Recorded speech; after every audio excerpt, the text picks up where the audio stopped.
Greetings, ladies and gentlemen. This is Mr. Way here. We are coming close to the due date of your week 1.1 Google Forms questionnaire. And at the very bottom, I asked if there's any questions that you had, either serious or silly, for me. So I'm here to respond to some of your ones that were commonly asked, and some not so commonly, but quite silly. So here we are.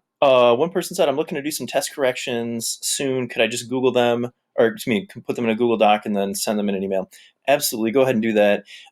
If you even want to take a picture, if you did something paper-wise and you want to take a picture of that paper and then send it to me in email, that works fine. Just perfect. Next thing, for office hours on Zoom, do we have to fill out a Google form or anything like that? Not at the moment, no. I did spend an hour today in office hours, and a single world history student came and they had no questions on anything I posted. They just wanted to say hi and see how you're doing. So I had no tangible conversations outside of just kind of a nice hi, how are you doing with a student earlier. So if it comes to that, I might, if we get overloaded, I might just make a Google form, but at this moment, don't need to. Next up, is a webcam required to attend Zoom meetings? Nope. You can just keep the camera off if you want. You can keep it mute if you want. You can just participate through the chat if you want. It's up to you, however you want to do that. We're not planning on doing any live, like, teaching of anything like that. It's all going to be a lot of review stuff. And if you just want to chime in every now and then in the chat, that'd be fine. If you don't have a camera, I think there's just an audio only function. So if, like, you don't even have a camera and you want to do that, that's fine. If you have a more specific question, just let me know. Next up, a question about the AP exam. Since it's open note, do you have any tips on creating an effective note sheet? Yes, I do. First off, don't make it too extensive. If you got a 20-page, 30-page manual, if you got all your outlines, if you got your textbook in front of you and you're hoping to, like, get that specific historic information, it's not going to work so well, mainly because you're going to spend lots of time flipping through to find that desired information. Even if you use Control Find on an APUSH book, it's just going to be super, super difficult and kind of a time waster. So realize it's only 45 minutes. You're only going to have so much time to do this. The second thing is it needs to be tailored to your specific needs. If you don't know this, period, if you don't know the Revolutionary period very well, or you think that's an area of weakness, or you don't remember much from the Gilded Age, then tailor your essentially cheat sheet to that time period, or that, focus a lot on that time period. If you feel great about World War II, then don't put a lot in there. If you guys remember your world history exam note cards, a lot of you guys, had different needs, so your note cards look differently. And so if you looked at a buddy's, theirs was going to have different stuff on it than you were, and that's good because it should be tailored to your specific needs. If you were one who was worried about essay writing, then you had your essays planned out. If you're worried about people or primary source stuff, you had that. So it should be tailored to your specific needs. Third thing, a good note card is not a substitute for studying. If you remember last year, a lot of you guys came up to me at the end, you made this great note card, and you didn't use it. Good. That's awesome. That's great. That meant that you studied the material, you learned it, and you were well prepared, so you didn't need to use the note card. So realize that all that preparation ahead of time is going to make it so you don't need to use the note card. Don't rely on this, like, cheat sheet idea right here. Really, it's not a substitute for studying. We're getting to the stranger ones. Why do I buy a carrier pigeon? I've only heard of carrier pigeon. What do you mean? There's no way I could have misspelled carrier pigeon when I first sent out the Google Forms. Nope. Nope, that wouldn't have been me. I wouldn't have done that. Nope. I don't know what you're talking about. What if my homing pigeon is faster than my email?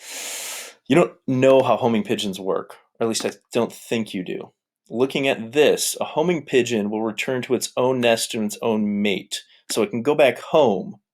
It can't just go to a direct location. So unless you've had, like, a secret homing pigeon nest here, and I've been slowly removing homing pigeons from my home, it's not an easy way or quick way to get a homing pigeon back to my house.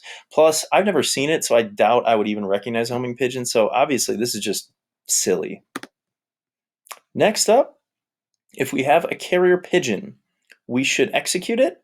I spent $300 in order to message you outside of school, Mr. Way. If you spent $300 on a carrier pigeon, you overpaid for carrier pigeons.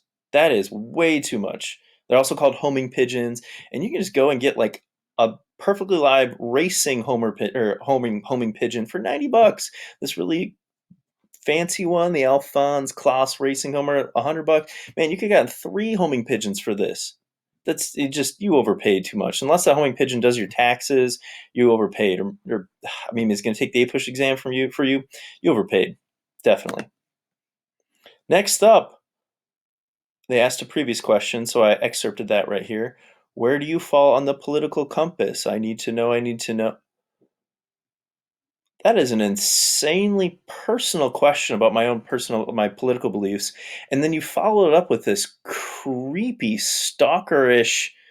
I need to know and repetition. I feel like I'd be happy to have some conversations with you guys about politics, but whoever this is, kind of creepy, and I don't think I would be happy to have that. I know who it is, but yeah, this is a level of stalker that I don't feel comfortable having personal conversations with. Look at that. Moving on. I love this one. I have two questions about question 10. So this is the carrier or how to best reach me. Was Alexander Graham Bell's first telephone useless until he built the second one? I hadn't even thought of that. I think functionally, yes, absolutely. You need two telephones, but they got to find a way to test it. So I think like the first telephone wouldn't have been able to test it. So yeah, I didn't even thought of that. That was awesome. Why are carrier pigeons not an option for sending messages? I just answered that. If you still have that question right now, then yeah, you haven't been paying attention. Ooh, I thought this was particularly interesting. Did Margaret Thatcher, British Prime Minister in the 80s, properly exhibit girl power by funneling money into illegal paramilitary death squads in Northern Ireland? I thought this was a fascinating question, and so I came up with some different links here. I looked at Psychology Today and about some of the, Margaret Thatcher breaking through the glass ceiling and being an incredibly important first woman or female head of state, and kind of all the psychology behind it and her particular style. And I was like, oh, it's interesting. Wow, neato. And then I found this other one from The Guardian about Margaret Thatcher being a feminist icon, despite kind of not necessarily subscribing to the feminist movement. And then as I kept Googling things, I just realized that it was someone had been watching a lot of Eric Andre show. Is that it? Yeah. Hold on as we load this. Yeah, you can just watch this. I was just speaking to Yeah. Yeah, a lot of Eric Andre's show, and so I'm curious whether you actually have the response or you just wanted to reference that. But yeah, there you go. I would leave it. I put it back to you. Do you think Margaret Thatcher properly exhibited girl power in funneling illegal paramilitaries in Northern Ireland? Good question. Good question. If you have any further questions, ladies and gents, let me know. I'll be happy to help. Thanks.